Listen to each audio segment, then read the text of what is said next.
જય ગૌ માતા। અમારા ફાર્મની હળદર ટૂંક સમયમાં તૈયાર થઈ જશે। જોઈ શકો છો, પાન નીચે પડી ગયા અને સુકાઈ ગયા છે। હવે આ વીકમાં હળદરનું કામ ઉપાડવાનું ચાલુ કરવાનું છે।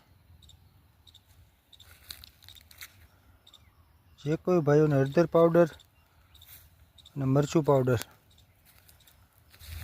જોતું હોય તે અમારો સંપર્ક કરે। જોઈ શકો છો મરચું,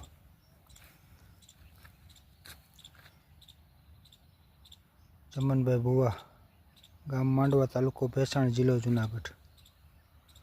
97 2 35 26 76। હળદર પાવડર અને મરચાં પાવડર ટૂંક સમયમાં બંને પાવડર ફાર્મ ઉપર તૈયાર કરવામાં આવે છે। જે કોઈ ભાઈઓને જોતો હોય તે અમારો સંપર્ક કરે। કિલ્લાના 500ના પેકિંગમાં ઉપલબ્ધ છે। જય ગૌ માતા।